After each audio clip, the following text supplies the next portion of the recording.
Not everything in life is easy or cut and dry. But if you're like me, an adventurer who is searching for that missing piece of the puzzle, then I implore you to be careful about what you are consuming on the internet, the videos you watch, the articles you read, because they want you distracted. They want you upset. Why? Because while you're looking the other way, they're picking your pocket.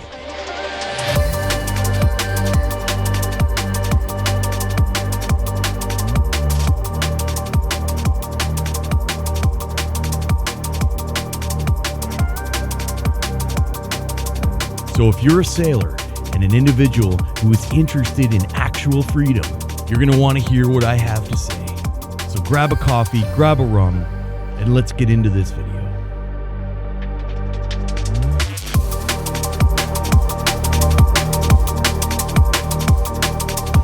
Captains Rant, take one, belt to camera, marker. All right, my name is Michael Potts. I live on this Scepter 36-foot sailboat. This is where I am today. I'm in Bluffers Park Marina in Canada. And what I want you to pause this video right now, grab yourself a coffee, okay? And unpause the video, make a comment down below saying, let's go sailing. Unpause the video and watch this video. That's very important. Captains Rant. This information that I need to communicate to you guys. So very important. Why am I so obsessed with the ocean and sailing? Sailing has saved my life. This sailboat, when I was sailing this boat single-handed all the way from Toronto alone, all the way down the eastern seaboard and into the Bahamas and all the way back, I came to a few conclusions that for me were life-changing. And this information could be life-changing for you, and this is why I'm making this important video. Why am I so obsessed with the ocean? All right, I'm gonna get into some details on why it's the most important thing to me, okay? I'm gonna start with an anecdote. I realize that these videos are mainly for people that are 40-year-old and above, people that are just like me, okay, that are into sailing, they wanna explore the world, they want to see it for themselves. And it's for a certain type of person that I'm speaking to directly here. And if that's you, you should listen to this video because it's very important, okay? I'm going to start with an anecdote. In between 2006 and 2008, I worked as a railroad conductor. And I was a trainee at the time. And I was under the wing of a guy named Daryl Bricks. And every day we would take a 3,000-foot train from the Tawasin coal yard all the way up and into the mountains, where we'd get more of the coal and bring it back down. We did that forever, months. And when you're in the cab of a locomotive and you're going through the mountains, and in this case there was 3 of us there, we had a lot of time to talk. And I came to some pretty important conclusions about being a conductor. And the one conclusion that I came to is actually very shocking. It was interesting how Daryl Bricks told me that, you know, he'd been a railroad man for years and he had seen a lot of people retire, okay?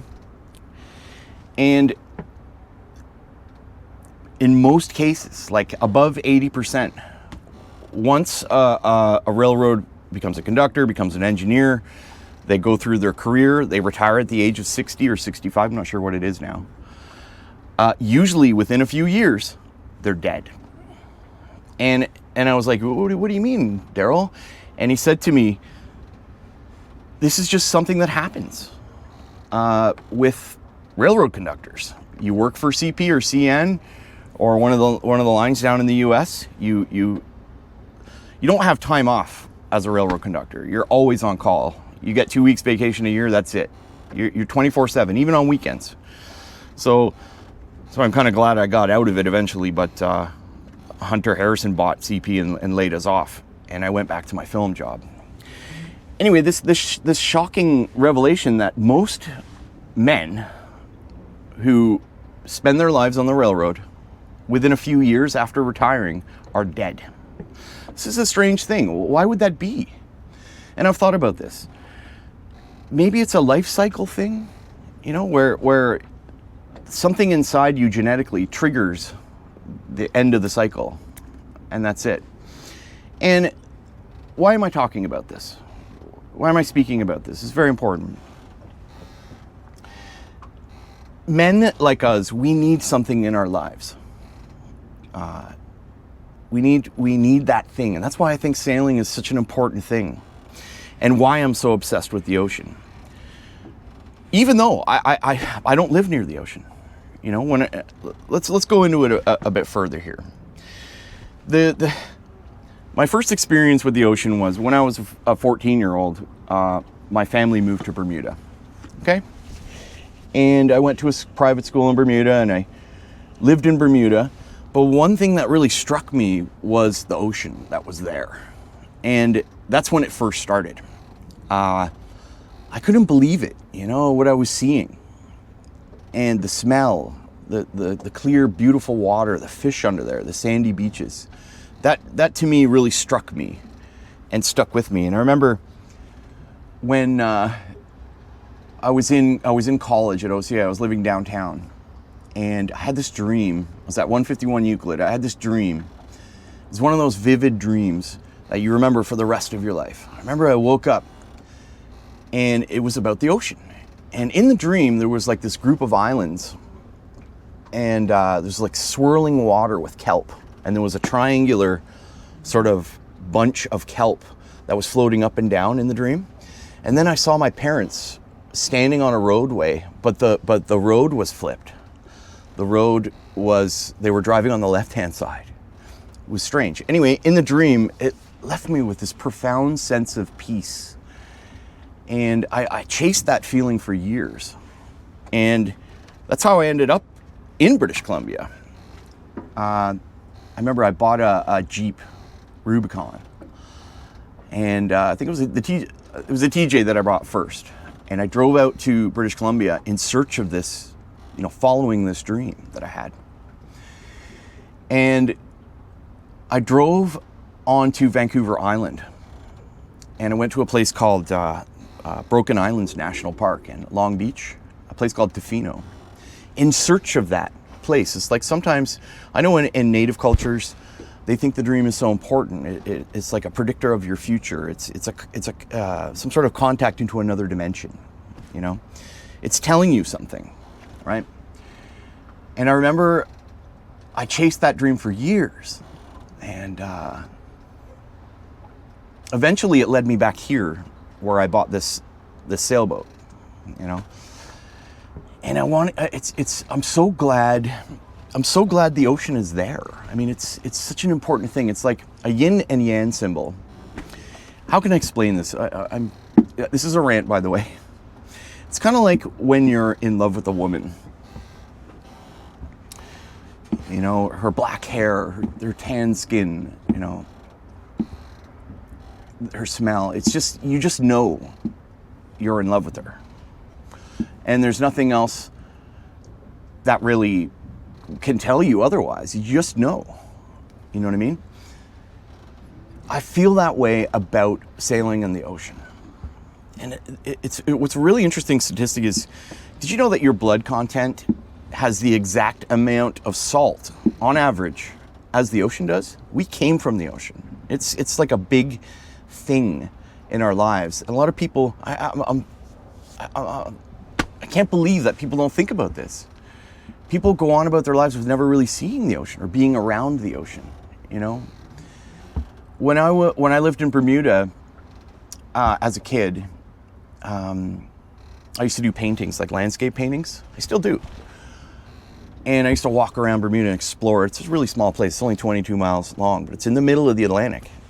And I was there recently. You can click this video right here. I think it's this one, where I sail from Bermuda to Antigua. 1,000 nautical miles, 7 days on the ocean. Anyway, we're going to get into that in a second here. What is this rant really about? Why am I so obsessed with the ocean. I mean, it's the strangest thing. It's most of the Earth's surface. Okay, 80% of the Earth's surface is ocean. You know, I'm so glad that it's there. You know, it gives me something to explore. I'm so excited about life because I want that opportunity to be able to sail and see it for myself. Think about all the places we could go. Okay. Now, which ocean am I talking about? I think they're all one ocean when you think about it. There are political boundaries, you know, the Indian Ocean, the Pacific, the Atlantic. They're all very different, you know. But it is the lifeblood of the earth, you know. And I love that idea, that concept of moving a boat through the water, propelled by the earth itself, the wind and the weather.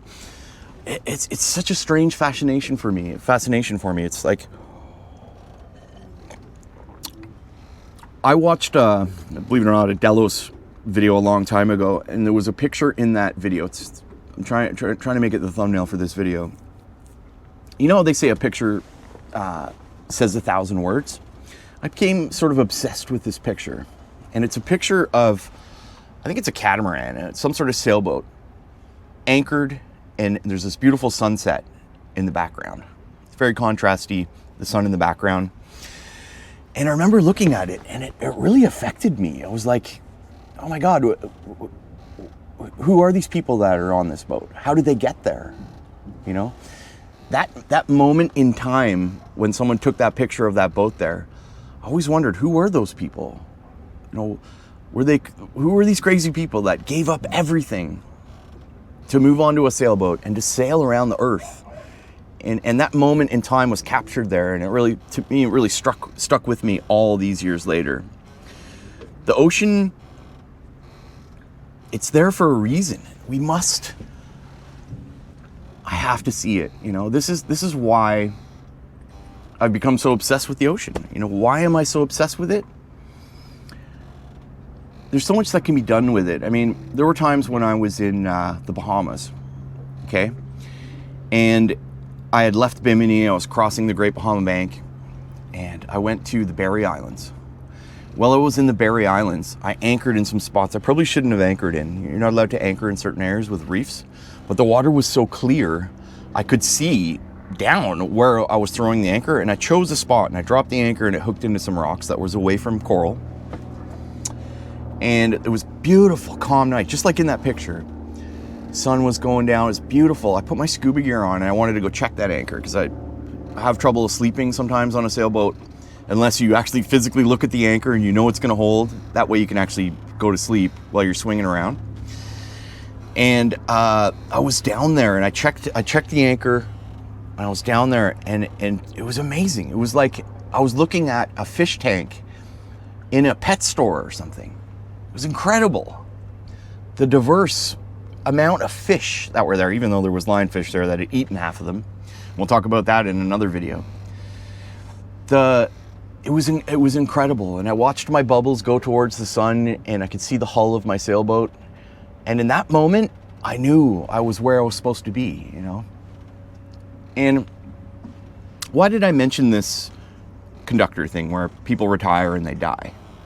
It's because men like us, we need purpose.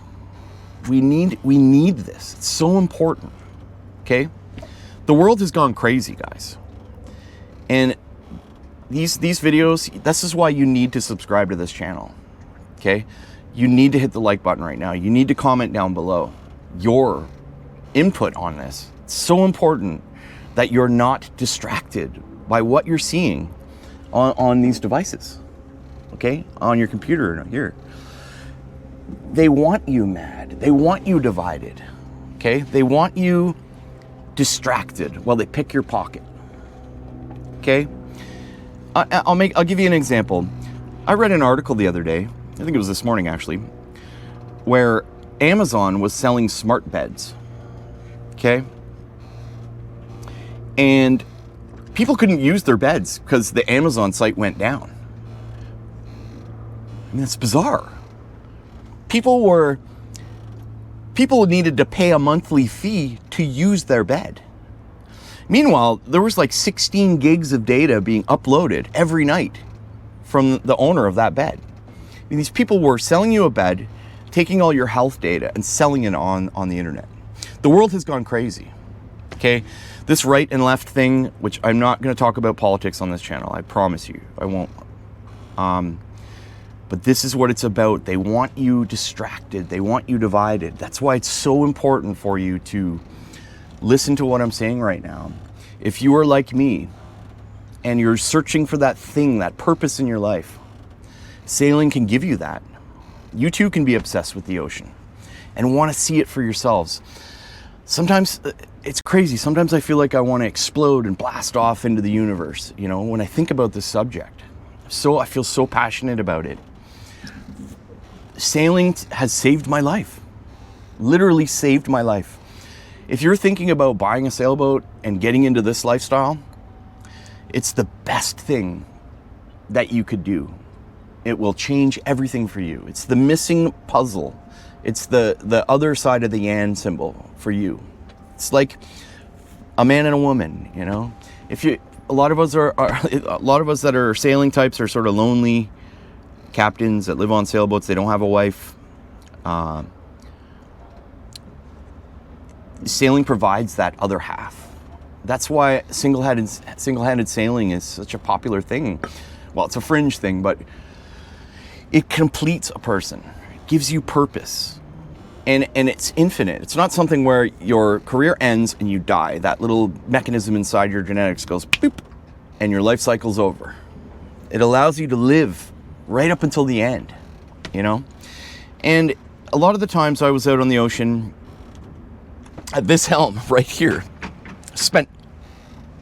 you know, people say that you become a master of something once you've done it for more than 10,000 hours.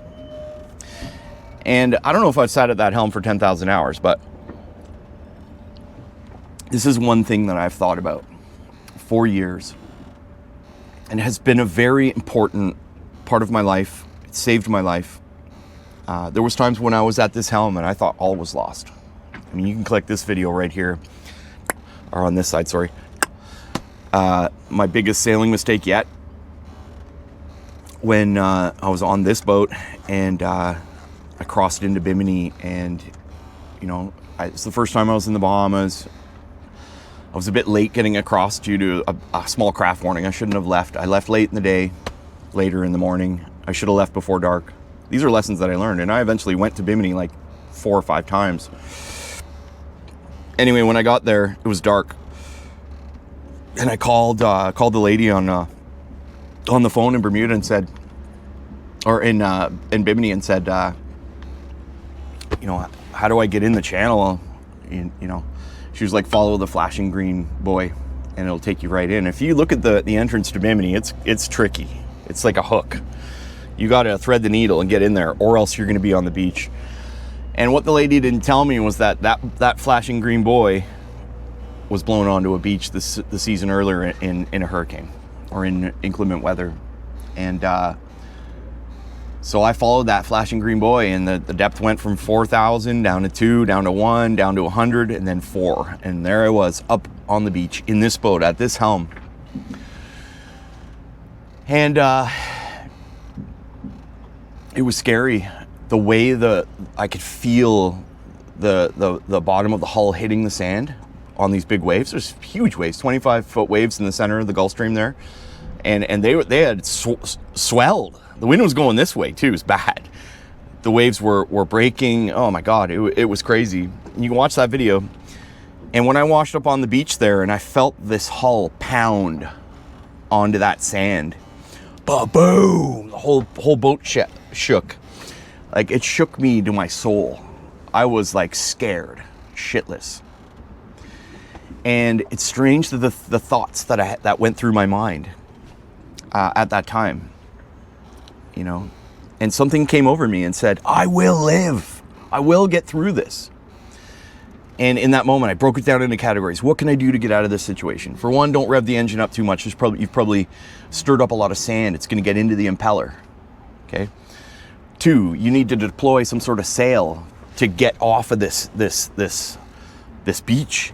You need to get out of this situation. So I started to wiggle, and it made it worse. And I was like, oh man, maybe this is my last voyage, on this boat. And the weirdest thing happened. Like, this wave came out of nowhere, and it didn't look natural. Maybe I was just tired, or, it was pretty dark at the time. It looked like a pixelized wave. It looked square. And it hit me broadside. The boat went over, and suddenly I had control again. And it washed me over and into the inside atoll of Bimini. And there it was. And I remember I was standing here, and all the ropes were tangled. I couldn't get the sail down. And I had made a mayday call on the radio. Mayday, mayday, I'm on the beach. Somebody come out. Nobody answered. And in that moment, I felt so alone. And I was away from the U.S. In the U.S., when you're sailing, like, the Coast Guard there are awesome. I mean, they are like hardcore. You know what Americans are like? They're like in the military. They're so serious about the things that they do. That's why I love American people. They're so passionate, so focused. The Coast Guard there were so great to me. The U.S. Coast Guard. I mean, I was escorted in and out of ports. So I didn't have that. I didn't have that thing to rely on. There was no one in Bimini. It was the wilderness of the Bahamas. And in that moment, I felt so alone. And I remember seeing the moon. It was a full moon, and the clouds were going by, and I could hear the sound of the waves. The waves were hitting the side of the boat and smashing me in my face, right here. And I was like, oh my God. It was an incredible experience. And I made it out of it, and that's why I'll never buy a bolt-on keel ever again. The next boat I buy is going to be a full keel. It's the way that you ground a sailboat is how you know it's the right boat. The right type of sailboat to travel the world is very, very different than a coastal cruiser, in my opinion. I know there was a couple commenters that were upset that I had said that I need a bigger boat. And I get it. Small boats are great. There's a guy that sailed around the world in a dinghy. I mean, look that up on YouTube. That's an interesting story. He never made it in one go. He kept wrecking his boat, but he tried. And it's a really interesting story. I'll try to look that up for you guys. So it is possible to do it on an open dinghy, go around the world. It is possible. But realistically, in my opinion, when you have a full keel boat that's over the size of 40 feet. Did you know that a boat that's 25 feet, the difference between a boat above 30 feet, every foot you add actually doubles the displacement. So a boat that's 36 and 40 are night and day difference. They're huge, massive tanks that float with these full keels. And the way they wash up on the beach, a fin keel's better to get off a beach because it's sticking out a little bit. A full keel, at least when you do ground, it's not going to really damage the boat. You don't have to worry about bolts or anything. So a fully encapsulated keel, like maybe a Downey's 38, a catch rig boat is the type of boat. Now, I sit here every night and I look at charts, and my obsession with the ocean has gotten out of control. I mean, I literally think about it all the time. I wake up in the morning, it's like a constant pressure there in the back of my mind that I have to do this. I have to see it for myself. I have to be back out on the ocean. It's the strangest thing. It's just like anything else in life, it's never what you think it's going to be. The life of a single-handed sailor can be quite lonely, and it can be quite treacherous. There are moments of sheer terror and moments of boredom. It's a strange thing, But again, I love the idea that you have this little floating home that supplies all your needs. It has a washroom, shower, freezer, diesel engine. It's got all these electronic things that help you navigate. And you can move it anywhere in the world. I mean, that to me is the coolest thing ever. It's like kind of like a cat. If you think about it, a regular house cat, it's kind of like a miniature tiger. Like, think about that. Think about it. You could have a little miniature tiger. You know what I mean? A lot of people don't. It's how you perceive things. That's what sailing has done. It's made me look at the world differently than I looked at it before. and I can't get enough of it, you know, and that's what this channel is about. What I'm trying to say to you is, if you're on the fence about this, if you're a man above the age of 40 and you're looking for meaning in your life, you're looking for something to do that's going to change everything, sailing is the answer, you know. And I'm one of those people. One of my best buds, Thomas Gooms, he lives on a powerboat, and you can afford that powerboat and the cost and expense of driving it around. But to me, you know, to me a powerboat's sort of pointless. I mean, it doesn't offer you. It's too expensive, and I don't like the idea of burning diesel to get places. I love the idea of the wind. Even though in a lot of my videos you'll see that I'm motoring in this sailboat. This sailboat, turns out she's fast, but she's not fast enough. Other sailboats, the difference between 5 knots and 7 knots is huge. Okay?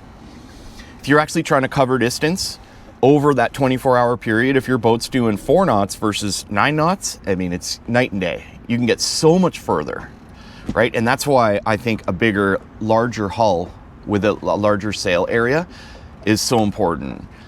You get kicked around a lot on the ocean, especially on the North Atlantic. It's really uncomfortable. Okay, I've been in situations where I once left Bimini to sail to Fort Pierce, and which is a really interesting run because you're taking the northward traveling Gulf Stream. So I was doing like 10 knots. I couldn't believe the distance that I covered because I was sailing downwind with the Gulf Stream. I mean, this boat was going so fast, it felt like I was in a race car. I mean, it was just, and it's crazy. It was just like when on Captain Tom Wood's vessel, White Diamond. When we were out on the ocean, there was a time when he broke the one of the knuckles. It's called the gooseneck. I think it was the gooseneck, or it was the hydraulic post there came loose. It was like somebody had riveted it to the mast. It came, and I remember I was like, Tom, really feels like you're beating on White Diamond here, because we were sailing downwind in the middle of the Atlantic in this huge swell. It's probably, I don't know, 8-foot swell, maybe more. And we were sort of corkscrewing through the water, and the wind at the top of the wave, the wind would really push it down, and we were speeding, sometimes doing like 11, 12 knots, so up to 14 on the crest of a wave. And it really felt like we were pushing White Diamond. And eventually the next day, that thing broke, the riveted hydraulic dampener for the gooseneck. And of course, Captain Tom, he had a go around for it and made it fine. And luckily we were downwind, because any other point of sail, it would have been a really big deal. You know, he had that fixed when we got into the dockyards in Antigua. To say that I've been, once that time that I was out on the ocean in the middle of the Atlantic, and I had the night shift, so I watched the North Star slowly go north. And I can contest that the world is round. It changed everything for me. You know, the time that I had out on the ocean there, I mean, it's irreplaceable. It was one of the coolest experiences of my entire life. Hands down, absolutely 100%. It changed everything for me. It gave me meaning. It gave me purpose. And it's made me think and consider what type of sailboat is needed to do a safe circumnavigation of the Earth. What boat would you need? And what would it take to do that? And how long would it take to do that? Think about that. To think that that's even possible is mind-blowing to me. You know, and it's an obsession of mine. It's a passion of mine. And if you're like me and you share this sort of common theme of being a single-handed sailor, exploring the Earth, using the wind to get around the Earth, seeing the world for itself. I mean, there's so much going on because the oceans kind of are international. They're being degraded. The ocean. I've talked to old salts down in the Bahamas at the local bar there, where they were like, "Oh yeah, the fish used to be everywhere." The ocean has changed. It's such an important thing that we need to preserve. And I'm going to get into that in the future. There's so much going on. I mean, the Chinese fishing fleets that have been degrading these areas and sneaking into the Galapagos, taking fish of any size and bringing it back. They don't even go back. They just refuel and resurface at sea. They never come home, these boats. And there's thousands of them, okay? This to me is bad. I want to see that for myself. I want to understand what's going on with the oceans. And the only way to do that is just to get out there and you know, it's kind of like my life's mission. And I'm so glad I have this. I'm so thankful that the ocean is there, you know? And that is why I'm obsessed with the ocean. That's why I have this channel, you know? And I realize this channel only has whatever, almost 10,000 subs, and you know, there are specific people that watch these videos and enjoy them. You know, after you've, I remember when I first started YouTubing, my mission was to make 10 videos. And it was the hardest thing I've ever done. You know, just making 10 videos. Because when you put something on the internet, it's there forever. Okay? And you got to be careful what you upload. A lot of people with social media say, don't worry about it, just upload, don't think about it, just say what you want into the camera and just upload it. That's social media. You got to be careful there. And after 200 videos, it's just like anything else. It's like that 10,000 hour rule. You sort of master, I'm not saying I've mastered it, but you know, I have an idea of what I need to do. You know, as a filmmaker, as you guys know, I'm a filmmaker. I work as a cinematographer. I know a lot about cameras. And we're going to be talking about that in the next video. I'm going to be showing you guys about drones, okay, and why they're so important. This device right here, I've gone through many of these. I actually have a Mini 5 Pro coming here today, and I'm going to be talking about why you should have one of these. It's a safety thing. A drone, is a really great social media tool and photography, cinematography tool, but it's also a safety thing. A drone allows you a first-person perspective that's remote. I mean, that is game-changing. Imagine the pirates had these back in the day. You can surveil the reefs. You can go ahead and look down and into the water with a polarized filter and see into where the reefs are, where the damage spots are. It documents your journey. Having a drone, this was the best. These things cost a lot of money. It's the best thing you could ever buy. And I'm going to get into this, what drones I use, how I use them, the things that I've learned about drones, and that'll be in the next video coming up here. Why I think it's so important that you have one, and which drone to get, and some of the new cool technology, LiDAR, 360. You know, you can literally, these things will follow you around. They're great, but on a sailboat, you got to be careful with them. Sometimes they're hard to retrieve. They don't work that well in wind, and I'm going to talk about that in the next video. So I'm trying to connect with you guys. I'm reaching through the camera right now with all my heart, and I'm trying to give you my honest perspective on why I think it's so important as to be into sailing, you know. And if you feel the same way, you can comment down below. If you don't know what to comment, just say let's go sailing. I want you to hit that like button right now. Hit the like button, subscribe to the channel. It's going to be more. I hope you guys will help me do what I want to do here. I want to bring us on a sailboat around the world. That's what I want to do. You know, and just by subscribing, it's free, you're helping me do that. Okay, so do that down below. Make a comment, tell me your story. And that's it for this video, guys. That's today's Captain Rant. You know, I did a bunch of these Facebook rants that were pretty popular, so this is the first one on YouTube. I'll be doing more of these. It's just me talking about how I feel about sailing and some interesting things that I've learned that I think you should know. And there's a couple really cool videos on the channel. There's one where I sail digitally. You can actually, if you don't have a boat or a sailboat, you can sail digitally. You can plan out passages just on Google Maps and Google Earth. It's not as satisfying as actually being out here, but it gives you an idea of what you're really up against. It's amazing that you can see a map. It's amazing that I know when you pan out and you see the distance between Toronto and Florida, it's really not that much, right? I've done Toronto down to the Bahamas and back. When you look at it on a map, it's not that much. To go around the world's a huge task. Okay, you need the right boat. And this is what I spend all of my time thinking about. A lot of my time is at work where I can't think about these sort of things. So I enjoy my precious days off where I can make these videos for you, my subscribers out there, and when I can really think about this obsession of mine, which is single-handed sailing, maybe even not single-handed sailing. Who knows? Maybe I can find a woman out there who is willing to put up with me, to go around the world with me. Maybe soon enough. I will. That's TBD. So anyway, I hope you enjoyed the video. That's it for this one. Make a comment down below. Subscribe to the channel. That's it for this Captain's Rant.